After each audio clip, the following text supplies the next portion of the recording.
Kirby Morrow, Dave Kleinman on Atlantis. You also have an extensive voice acting background.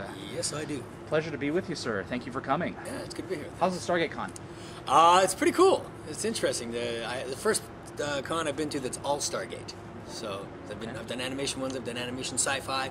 Now it's just Stargate. All Stargate all the time. You're in Vancouver?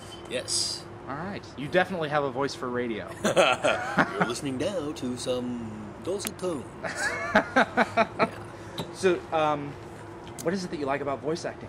I get to play a very diverse range of characters, be them even different sexes, different ages. Yeah. You can get your voice anywhere. And it's when you're acting on camera, you're pretty much isolated to what this looks like and this looks like. And voice acting is you can wear what you want. There's no heavy lifting. So it's a pretty fun job to go in and sit in the studio with people and just be really animated. Have you done a lot of prosthetic work? No, actually, not a lot of prosthetic work at all. I've done, I think maybe twice. I've used little bits of prosthetics, but I don't want to mess this up. No, I don't. Why would you prosthetize this? It's just little things I've done in some shows, but it'd be interesting because it's funny because they do so many different voices and play a range of characters, but on camera, I'm pretty much. It's usually you unless they change you with makeup. Yeah. So. There hasn't been much of that. I've been beaten up a lot, a couple of times where they put the scars on me, and I can't remember the show, but there was aliens that kind of monsters that attacked me, and I was all cut up. But yeah. What do you like about working on sci-fi shows as opposed to other genre shows? Vancouver is like the nexus of sci-fi shows. Frankly, I mean, it's cheaper to shoot up here. That's the thing, and we do. I mean, our CGI, which is computer-generated imaging, is very cost-effective here as well. I've been told, which is why sci-fi goes so well. We have a pretty diverse landscape around the Vancouver area, and so it's been working well for sci-fi. I love comedy. I love doing.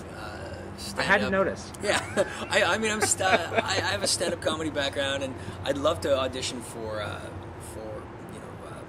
sitcoms. We just don't make them here. Although there's one in the works that I just auditioned for, and they said they might come up and do it here. And then they just called my agent and said, "Can he work in the States?" And I don't have the working permit you don't have a visa per se, but okay. I'm gonna have to get that in the works. Yeah, I know.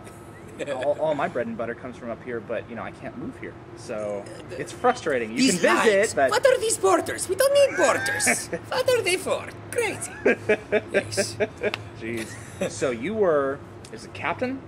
I started off as a captain, then they moved me into major status at one time. Okay. And there was actually talk with my agent and everything else. They're saying, we have this storyline they were thinking about developing with the character, but there's so many storylines that are very prominent in the show. It never really came to be. And I think at first, the way my name came about is Dave Kleinman. It was just one of I think it was a crew member. And it was kind of a joke that they stuck Dave Kleinman on me. And it stayed that way, and it was kind of like, okay. And then I started to be known that people were talking about it on the internet, and I was Captain Dave, man. Well, they're not just putting a name tag there, and it's not blurred out. That's an identity. Once your name tag is there, you have. It's not just the Kirby Morrow character. Exactly. So there you go. Spent a lot of time working with Mitch Pileggi. Yes, Mitch. I'd imagine. Yeah, Mitch is great. He's a lot of fun. Very cool. Yeah. So you were in several episodes of Atlantis, always on the Daedalus bridge. A lot of things exploding. Is it? I did this a lot. We're getting hit, man. Actually, there was 2 times I was able to get out of my chair and walk and talk. Those were big days for me. But it was pretty easy. I could just actually take my lines and put it on my console when they're filming this. I could be like, oh, okay, here are my lines. Geez. But there were a couple times where I got to walk and talk, and I felt much more extended as an actor. Like I could really delve into the process.